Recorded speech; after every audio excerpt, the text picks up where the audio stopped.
2024년 9월 5일이고요. 목요일입니다. 17시 4분 지나가고 있습니다. 히픈 라이브 목요일으로 인사드립니다. 안녕하세요, 김수빈입니다. 네, 안녕하세요, 황대현입니다. 안녕하세요, 박찬호입니다. 안녕하세요, 장영훈입니다. 제가 이제 끝나고 바로 이제 그 일본 중국 그 중계 때문에 7시 반이라며요. 그러니까 7시 35분이라 35분. 네. 그래서 만약에 오늘 이제 그 우리 게리뉴의 시선이 좀 이제 길어진다.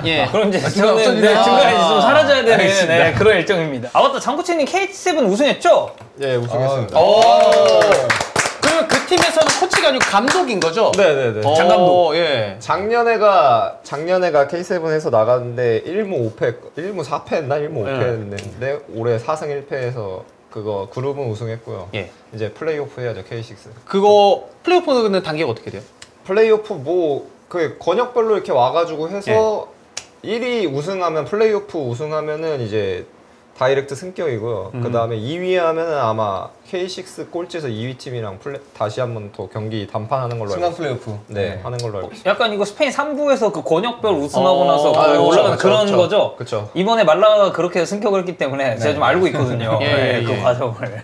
아무튼 축하드립니다, 감독님. 감사합니다. 그 트로피 나온다 그러다가 트로피 나오면 한번 가져오겠습니다. 그 개인 사유가 되나요? 아니요, 그냥 한번 보여드리고 다시 다 갖다 놔요. 그냥 보여드리고 그냥 가져가는. 어차피 누가 가지고 있을지 모르겠는데 뭐 누가 가지고 있겠죠. 좋습니다. 코리안 펩이라뇨. 이분 게리뉴십니다, 여러분들. 존중을 보이세요, 게리뉴. 존중 맞나요? 존중이죠. 왜 리뉴 붙였는데. 이따 저희 스페인 감독 얘기했는데 델란푸엔테 감독 얘기도 할 겁니다. 델란푸엔테.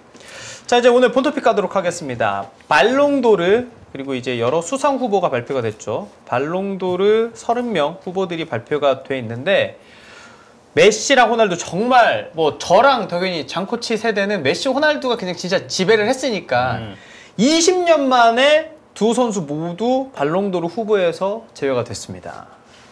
좀 뭔가 시대 바뀐 거 좀 체감됩니까? 이런 거 보면은? 이제 메시 호날두 시대는 좀 이제 저물었다라고 봐야겠죠.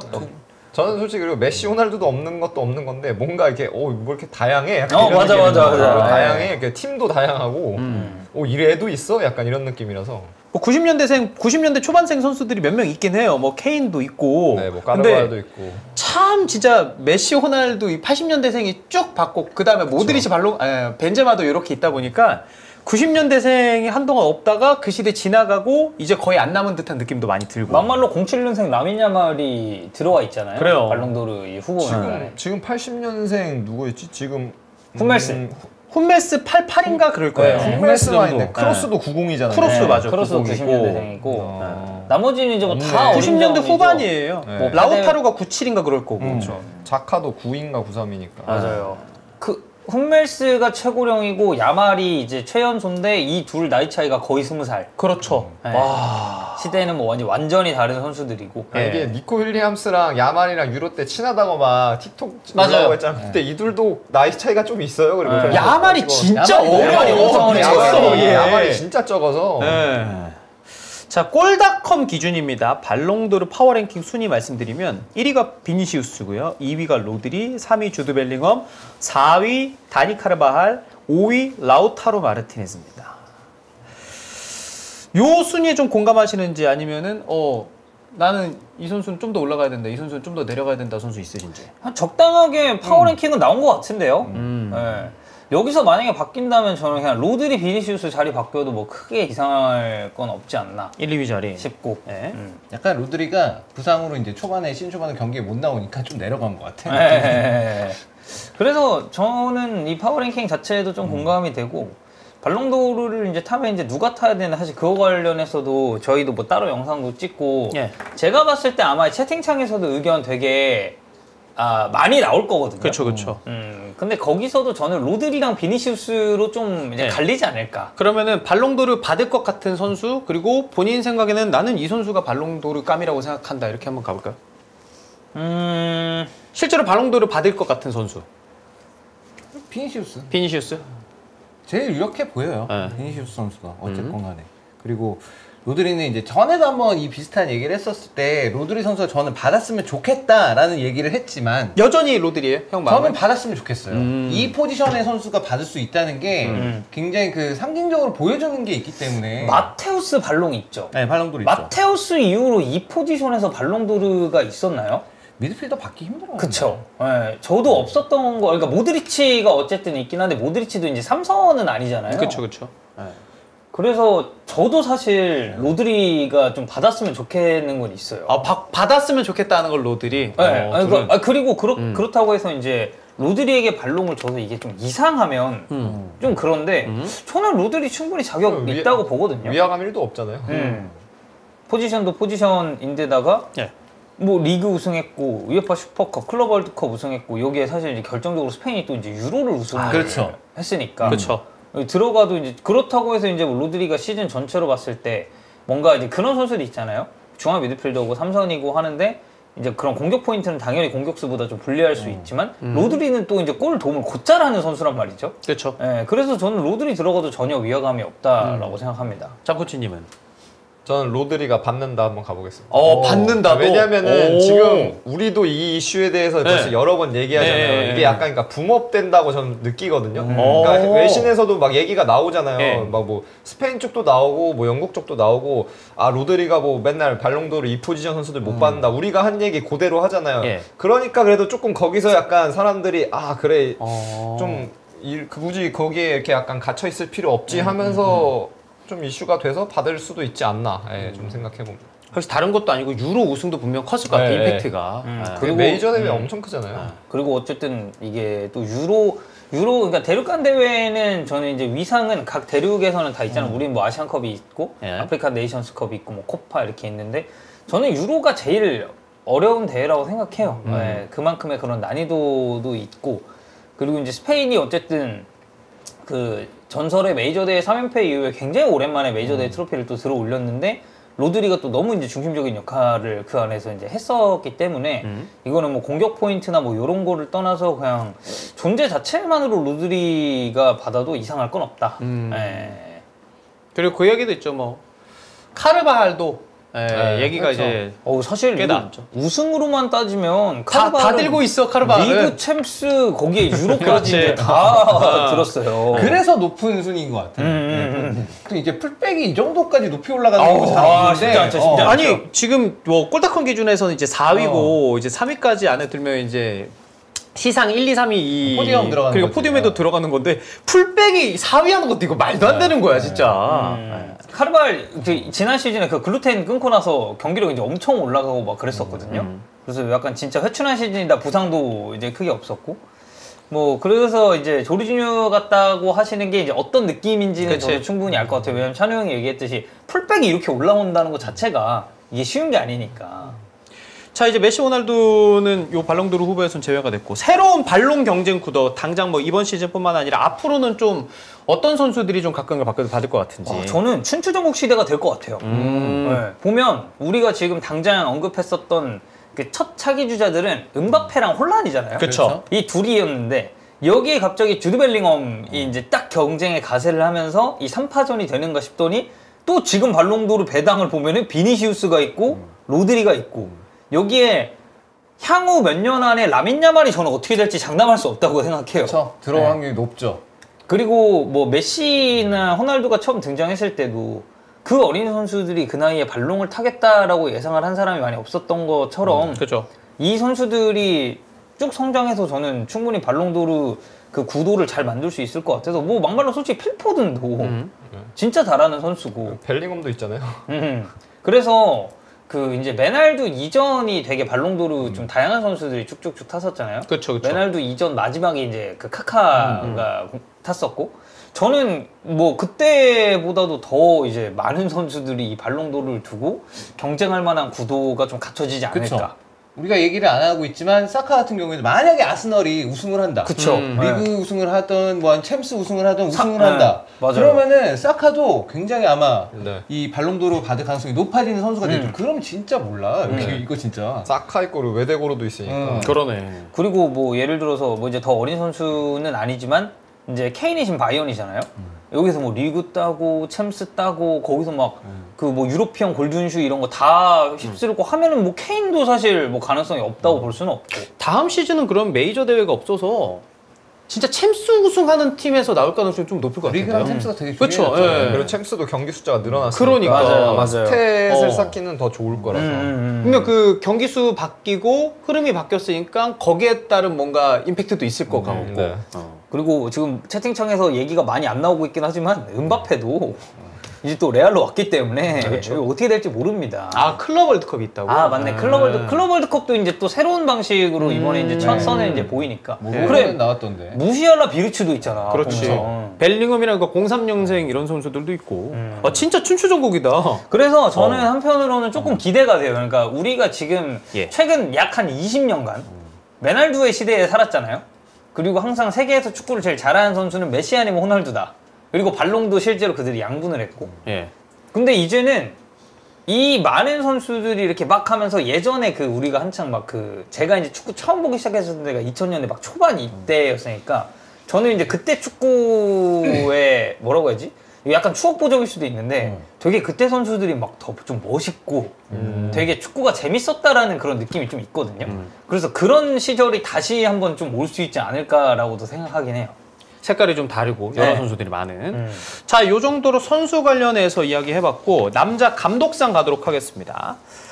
후보가요. 사비 알론소 있고요. 안첼로티, 델렌푸엔테, 가스페리니, 과르디올라, 스칼로니 감독이 있습니다. 알론소는 레버쿠젠 리그 무패 우승했고 포칼 우승했고 유로파는 준우승.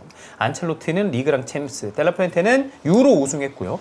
가스페리니는 아탈란타의 첫 메이저 대회 트로피 유로파 우승을 했고 펩은 리그, 클럽 월드컵, 슈퍼컵, 스칼로니는 코파 우승이었습니다. 누가 받을 것 같아요 여기는 진짜? 저는 델라푸엔테. 델라푸엔테. 네. 예. 이게 우승을 한 것도 한 건데 예. 너무 압도적인 퍼포먼스로 우승을 해서 그리고 이게 여기 그러니까 올해 타이틀을 딴 거 자체는 유로인데 예. 솔직히 말해서 근데 델라푸엔테는 부임한 이후에 우승할 수 있는 건 계속 다 해오고 있거든요. 예. 뭐 네이션스 리그도 그렇고 이게 계속해서 그런 것들이 이어져 오고 있어서 사실상 뭐 지금 추세면 월드컵도 우승하지 말란 법이 없지 않습니까? 재계약도 오. 이미 했고 그래서 예. 저는 델라푸엔테 뭐 델라푸엔테 아니라면은 뭐 안첼로티 정도 되지 않을까 싶고 근데 솔직히 저는 원래는 대표팀 감독 이렇게 주는 거 솔직히 좀 별로 이렇게 그러니까 뭐 그게 뭐 좋다 나쁘다 아닌데 저는 객관적으로 클럽이 조금 더 가치를 줘야 된다고 생각을 하거든요. 뭔가 관리적인 측면이나 경기 수도 많고. 네, 워낙 변수가 네. 많고 특히 리그 같은 경우는 38라운드인데 네. 뭐 프리미어리그나 라리가나 세리에는 그러니까 국대는 이렇게 토너먼트 네. 때 짧게 소집하고 그 네. 외는 A매치 때 그냥 네. 중간중간 한 번씩 네. 이제 소집을 하다 보니까 네. 근데 그래도 델라푸엔테는 이번만큼은 그만한 가치가 있지 않나 예, 생각을 해봅니다. 저는 글쎄요 사비 알론소 받아도 이상할 거 없지 않을까. 이게 무패 우승인데다가 레버쿠젠의 창단 첫 우승이고 저는 만약에 유로파를 사비 알론소가 우승을 했으면 전 이건 그치. 그냥 사비 알론소로 끝났다고 그치. 생각해요. 그래서 가스페리니가 여기 들어와 있는 겁니다. 근데 가스페리니가 이제 어쨌든 그리고 결승에서 개박살을 냈잖아요. 그러면 시즌 전체 무패 트로피 3개 드는 거 맞아요. 아니야? 그래. 맞아요. 그게 사실 말도 안 되는 거거든요. 진짜. 그치. 네. 그리고 다시 나올 수 있는 기록일까 싶기도 하고. 근데 이제 사비 알론소가 어쨌든 거기서 딱 미끄러졌지만 그래도 레버쿠젠에서 했었던 그런 상징성이 있기 때문에 저는 사비 알론소 받아도 뭐 이상할 건 없다라고 생각해요. 아 그래 무패 우승의 상징성. 확실히 좀 그게 큰 것 같긴 해요. 저는 이제 뭐 안첼로티 감독 아니면 델라푸엔테 감독이 받을 것 같은데 둘 중에 하나가 되지 않을까 싶은데 좀 관록에 안첼로티 한번 걸어보겠습니다. 셋 다 다르네요. 관록의 안첼로티. 네. 리그하고 챔피언스 리그 둘 다 우승한 거는 어쨌든 높게 평가를 받아야 되는 부분이고 솔직히 이 시즌에 그 레알 마드리드가 사실 약간 과도기라는 평가가 많이 있었잖아요. 시즌 시작하기 전에는. 그 부상도 너무 많았잖아요. 이때 레알이. 그런 상황에서 어쨌든 간에 이게 사실 두 개를 덜컥 다 우승을 시켜버렸기 때문에 대단한 감독이야. 그거는 진짜. 평가를 받아야 되는 추아메니 까르바알 센터백으로 맞아. 옛날에 펩이 그 페르난지뉴 로드리 센터백에 아, 쓰고 맞아. 클롭이 핸더슨 파비뉴 그 센터백으로 쓰는 거 마냥 대단했죠. 가르디올라도 센터백 그러고 보니까 골머리 지금이야 막 풍족하지. 그치. 바이언 때 막 알라바, 킴미 센터백도 쓰고 그랬잖아요. 네. 근데 안첼로티도 이번에 지난 시즌에 쉽지 않았죠.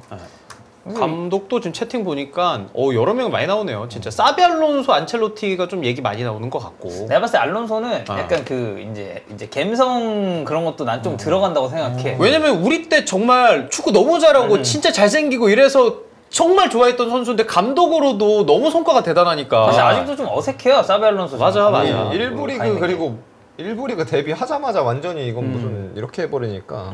약간 결은 좀 다르겠지만 저는 델라푸엔테 감독이랑 사비 알론소 감독이 약간 서로의 국대판, 클럽판이라고 보거든요. 네네네. 왜냐면 델라푸엔테도 이게 유스팀을, 그러니까 국대로 따지면 유스팀을 연령별을 쭉 맞다가 이제 A대표팀 지휘봉을 잡은 지 그렇게 오래 안 돼서 이 메이저 대회를 우승을 했고, 사비 알론소도 사실 이전까지 1부 리그 커리어가 없고 이제 소시에다 B 쭉 있었다가 이제 1부 리그 지휘봉 잡고 이제 우승을 한 케이스라서 뭐 그런 면도 어느 정도 이제 고려는 좀 되지 않을까. 그래서 뭐 찬우 형은 안첼로티 얘기하셨고 영훈이 형은 델라푸엔테 얘기했고 저는 사비 알론소 얘기했지만 그냥 누가 받아도 이상하지 않다. 자, 그다음 이제 코파 트로피로 가도록 하겠습니다. 근데 코파 트로피는 그냥 사실 라민 야말로 좀 굳어지는 분위기 아닌가요? 아니, 너무 세 야말이. 야말이 안 받으면 누굴 줘야 되냐 진짜. 지금 이제 뭐 리스트가 쭉 있긴 한데 뭐 쿠바르시, 뭐 가르나초, 뭐 텔, 뭐 퀼러도 있어요. 뭐 마이누 뭐 이런 선수들이 이게 쭉쭉 있긴 한데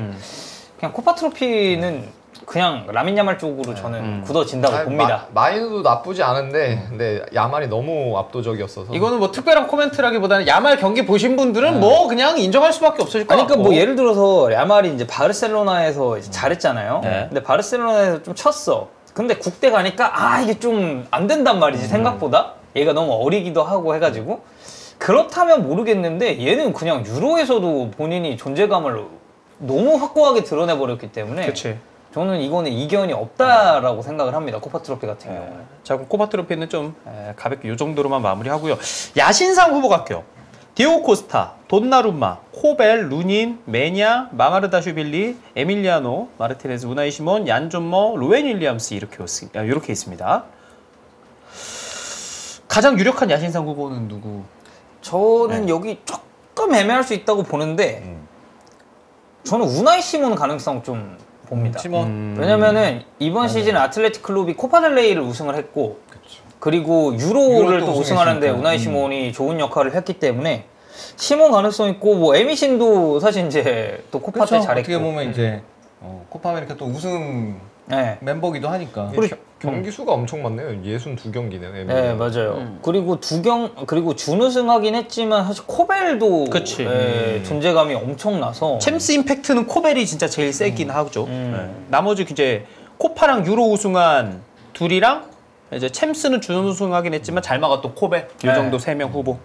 우나이 시몬 가능성이 좀 높지 않을까요? 저도 그렇게 생각합니다. 우나이 시몬이 제일 강력한 후보인 것 같아요. 여기 존머 들어와 있는데 약간 민망하네요. 왜요? 존머 물론 이제 클린시트는 많이 했어. 27개 했네. 많이 했어. 많이 했는데 반이 출전 경기 반이 클린시트인데요. 많이 했어요. 그래서 이 기록만 놓고 보면 야 존머 쩔게 막았나 보다. 존머 잘 막았네. 그렇지는 않았고. 그래요? 그냥 슛을 많이 안 맞은 것도 있어요. 수비진에서 그런 것도 있어요. 솔직히 공 가지고 있는 시간이 엄청 길어졌잖아요, 옛날보다. 앞에서 뭐 차라노골로 막 센터 빼가지고 공 가지고 플레이하는데 뭐. 요 정도로 야신상 후보 있고. 자, 올해 클럽상도 빠르게 넘어가도록 하겠습니다. 도르트문트 있고요. 지로나, 레버쿠젠, 레알 마드리드, 맨시티 있습니다. 가장 수상이 유력한 클럽. 뭐 당연히 타이틀로만 보면은 뭐 레알일 것 같긴 한데 타이틀은 레알인데 뭐 챔스 우승 누가 이기냐고. 그리고 리그 우승도 있잖아요. 저는 레버쿠젠 줘야 되지 않을까 싶어요. 이거 레버쿠젠이 좀 가능성이 있어 보였어요. 왜냐면 이거 그 준우승 그 지긋지긋한 거를 털어냈는데 이건 그냥 털어낸 것도 아니고 우승을 2개를 하고. 돌무는 뭐 챔스 준우승 임팩트가 크긴 했는데 리그에서는 좀 오르락내리락이 좀 너무 심했고. 사실 이제 언더독의 반란으로 따지면 이제 지로나가 최고긴 하죠. 지로나 리그 3위. 거의 뭐 겨울 그때 이제 휴식기 딱 돌입 전까지는 우승 가능성까지도 이제 점쳐졌으니까 만약에 지로나가 라리가를 우승을 했다면 와 그러면은 뭐 약간 신데렐라 스토리니까 진짜 레스터 시티 우승한 마냥. 그 레버쿠젠만큼의 임팩트 있는 팀이 아니었다면 지로나. 근데 그렇다고 지로나 주기에도 리그 챔스 더블이 그치, 기다리니까. 그치. 어쨌든 무관이잖아요. 그렇죠. 그 저는 뭐 만약에 이게 픽이 잘 맞아 떨어지면 뭐 알론소 올해 감독의 올해의 클럽 레버쿠젠 뭐 이제 이런 식으로 갈 수도 있지 않을까. 가능하죠. 묶어서 감독을 묶어서. 장구진님은 말씀하셨네 올해 클럽상 어디 가능성 높은지? 저 레버쿠젠 아니면 저는 지로나 받았으면 좋겠어요. 아, 아니, 지로나는 그리고 예. 제가 이것도 그 지로나 컨텐츠 촬영할 때도 얘기했지만 미첼이 진짜 좀 되게 이상적인 사람이에요. 그러니까 저한테도 이게 약간 그 롤모델 같이 이렇게 저도 되게 많이 좀 하고 그 요새 라리가가 그 쿨링 브레이크 하다 보니까 중간에 이거 하면 마이크랑 이거 카메라 엄청 갖다 대거든요. 맞아요. 이게 그러니까 뭐 여담이지만 시메오네 감독은 카메라를 계속 등져요. 마이크랑 일부러. 그리고 그럼 또 그 사람도 집요해서 이렇게 사람마다 좀 다르긴 한데 그 스태프마다 다른데 그럼 반대쪽 돌리거든요. 그럼 또 돌려요. 계속 이렇게 시메오네 감독 맞고리 하는데 근데 어쨌든 그러다 보니까 이제 저 같은 경우는 듣고 이제 막 중계 때도 얘기하곤 하는데 근데 미첼은 진짜로 이게 저만 듣기 아까워요. 솔직히 말해서. 그래요? 그 잠깐의 내용. 일단 졸라 열정적입니다. 그러니까 왜냐면은 제가 이제 듣고 통역을 해서 말씀을 드리긴 하지만 코치 입장에서 그걸 들었을 때 이 사람이 커뮤니케이션을 선수랑 그 짧은 찰나에 얼마만큼 효율적으로 하는지를 온전하게 전달을 못 드리잖아요. 그거에서 저는 또 엄청나게 좀 많이 느끼는 것들이 있어서 그래서 좀 지로나가 뭐라도 좀 받았으면 좋겠어요. 솔직히 말해서. 그 중간에 이제 카메라 들이대는 거 그거 제가 봤을 때 라리가에서 제일 싫어하는 게 안첼로티입니다. 왜냐면 안첼로티는 이번에 그 라리가 다큐도 그 레알 자체가 불허예요. 우리 들어오지 마. 그 라커룸 들어오지 말라 그래가지고 안 나오거든요. 그래서 레알은 레전드들만 나오잖아요. 보면 카시아스 나오고 막 이러면서. 그래서 안첼로티가 원래도 사실 별로 말이 많지 않잖아요. 그래서 예전에 그 챔피언스 리그 보면 투엘은 막 이렇게 하고 있는데 안첼로티는 그냥 이렇게 딱 서가지고 이렇게 그냥 딱 할 말만 하고 이제 이런 것처럼.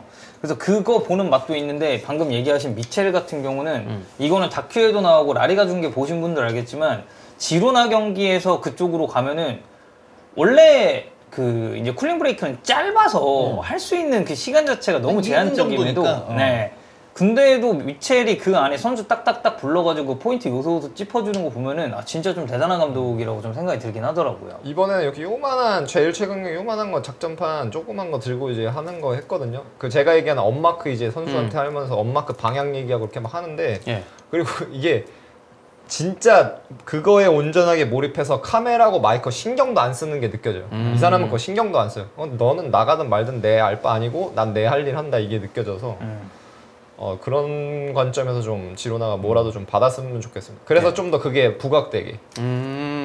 감독도 같이 부각이 되는 네, 거예요. 단장도 그렇고 감독도 그렇고.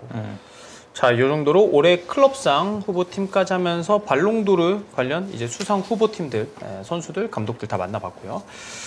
자, 빅터 오시맨 이야기 해보도록 하겠습니다. 사우디로 가는 줄 알았어요. 근데 오시맨이 지금 최종 목적지 튀르키예 갈라타사라이 임대입니다. 이적 옵션 없이 1년 단순 임대. 갈라타사라이가 오시맨의 급여 10만 유로 중에서 9만 유로를 부담한다고 알려줬고요. 이적사가 좀 말씀드리면 오시맨이 파리 생제르맹과 개인 합의에 성공했는데 나폴리가 이적료를 1억 유로 부르면서 포기했고 알아흘리도 개인 합의 성공했는데 알아흘리가 아이반 토니 역시 노리고 있다는 이야기를 알게 되면서 나폴리가 또 가격을 올려요. 첼시는 임대 의무 이적 두 가지 모두 오퍼했는데 여기는 개인 합의 실패했고 뭐 들린 얘기로는 오시맨이 9억 정도의 주급을 원했다. 요 얘기도 있고. 이거는 새 전 금액입니다. 새 전. 네, 세후 말고. 네, 새 전 금액. 오시맨 에이전트가 선수가 임대는 싫다고 했다는 스탠스를 고수했고 이는 첼시행이 진전을 이루지 못한 요인이 됐습니다. 그리고 오시맨은 1월에 팀을 나갈 수 있는 조항을 삽입한 끝에 갈라타사라이로 임대를 결정했고요. 나폴리 여전히 2025년에 오시맨을 판매할 계획이 있다고 합니다. 먼저 첼시 얘기부터 좀 갈까요? 왜 개인 합의는 되지 않았을까요? 그러니까 첼시가 지금 선수들을 영입해서 다 그걸 하잖아요. 기본급은 적게 주고 대신에 인센티브를 많이 주는 그런 형태의 계약을 장기 계약으로 많이 맺잖아요. 그러니까 오시맨한테 똑같이 그랬을 거예요. 아마. 맞아요. 그래서 실제 그런 얘기도 그러니까 있어요. 지금 오시맨이 받는 돈은 지금 나폴리에서 받는 돈은 프리미어리그에 가도 최정상이에요. 제일 비싸게 돈을 받는 선수의 금액이에요. 근데 그 돈을 첼시가 그 돈을 주기는 어려우니 그렇게 되니까 그러면 이거를 줄이고 대신에 너 잘하면 인센티브 해서 뭐 대충 비슷하게는 맞춰줄게. 싫지 당연히. 자기 오시면 입장에서 기본으로 받는 게 있는데. 받는 것만큼 줘. 그래 그렇지. 그거지. 네. 그거지. 그러니까 이제 싫은 거죠 그거는. 그리고 이게 외부적으로 나온 거 종합해보면 첼시는 이제 좀 줄다리기를 어느 정도 하려고 했던 것 같아요. 그러니까 결국 이적 시장 막바지 가면은 오시면은 이제 선택의 기로에 놓이는 순간이 오고 그렇게 됐을 때는 우리 쪽으로 좀 승산이 있지 않을까라고 생각을 하지 않았을까. 근데 결국에는 이제 개인 합의조차도 이제 안 된 상황이니까. 그렇죠. 그리고 단순 임대는 사실 오시맨 입장에서는 안 받죠. 안 받죠. 내가 그 다음에 어떻게 될지 모르는데 계약을 맺기를 원하지. 안정적으로 그걸 원할 거고. 뭐 그때도 얘기했지만 그래서 루카쿠가 되게 특이한 애고. 특이한 애요 진짜. 걔는 안 가리잖아요. 특이한 애야. 자기 뭐 어쨌든 간에 임대든 뭐든 가 그냥 자기는 무조건. 나폴리는 근데 네. 왜 이렇게 갑자기 좀 금액을 올렸을까요? 나폴리요? 네. 이거? 네.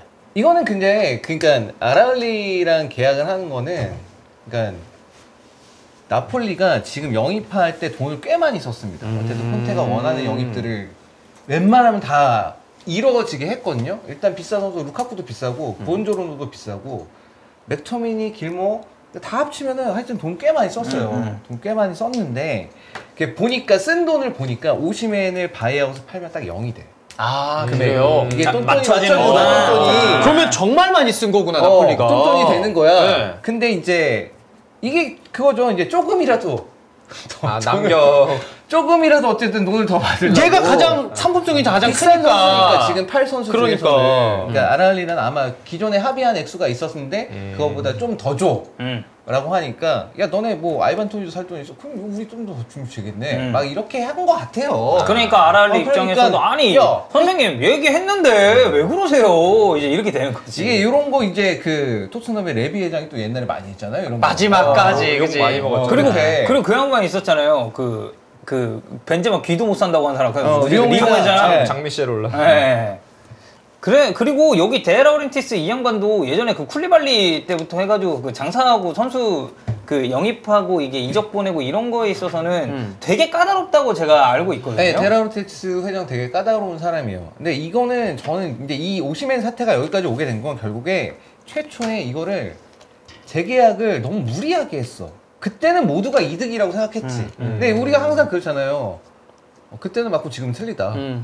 그때는 그게 모두가 다 이득일 거라고 생각했어요. 클럽이랑 사이에서 인종차별 이슈 때문에 이제 사이가 틀어진 그 상황에서 오시맨이 일단 클럽에 되게 불만을 갖고 있으니까 야 그러면 너 일단 돈 엄청 올리고 연봉 그걸로 받는 걸로 하고 그다음에 바이아웃도 우리 받을 만큼 하고 너 다음 시즌 나가는 걸로 할 테니까 이렇게 하자.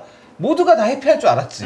근데 상황이 그게 오히려 족쇄가 돼서 아무도 이 선수를 잘 안 원하는 거야 이제. 바이아웃 너무 비싼데? 바이아웃도 너무 비싸고 연봉도 너무 비싸. 그러니까 이런 선수인데 그렇다고 오시맨은 사실 지난 시즌 잘했어요. 경기 수 나온 거에 비하면 꽤 많은 공격 포인트를 올려서 20개 넘게 했으니까 꽤 잘한 건데도 사기가 꺼려지는 거지. 그런데도 불구하고 아 근데 잘하는 건 알겠는데 이 정도는 아닌 것 같은데? 이렇게 되는 거니까 그러니까 이제 못 사는 거죠. 그래서 결국에 오시면은 뭐 빅리그나 사우디 리그에서도 볼 수 있는 게 아니고 이제 튀리케이 리그에서 1년간 이제 임대.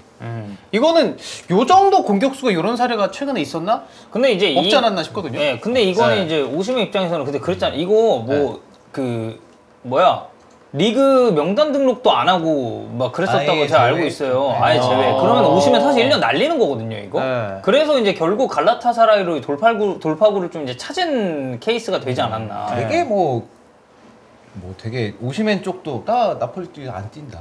원래 아라갈리를 얘는 가고 싶었나 봐. 어쨌든 돈 많이 주고 그러니까 네. 아, 여기 세금도 안 떼는데. 어차피 그렇게 된 거 아라갈리 가서 돈이랑 그냥 뛰다가 빡 받자. 그 다음에 다음에 어떻게 할지는 모르겠지만 일단 어쨌든 간에 자기가 만족할 만한 금액을 주는 데는 가서 뛴다 그랬는데 그거를 이제 나폴리가 막은 거 아니야 어쨌든 간에. 그래서 짜증나지. 개인합의 다 해놨는데. 그러니까 여기는 더 이상 있고 싶지 않은 거죠. 어딜 가든지 간에. 그치. 저랑 이스타 TV도 오시맨과 나폴리 관계 같았나요? 아니, 죄송한데 수빈이 형은 바이아웃이 없었어요. 네. 저는 그냥 내가 나가야지 첼시 가야지 하면은 첼시 저는 개인 합의만 남았기 때문에 이미 괜찮습니다. 그래서 이제 저는 이제 FA로 이제 다른 리그 뛰고 하는 거고. 뭐 근데 그 얘기 있더라고. 오시맨이 불쌍하다, 나폴리가 뭐 잘못한 거다. 근데 요거에 대해서는 좀 어떻게 판단해야 돼요?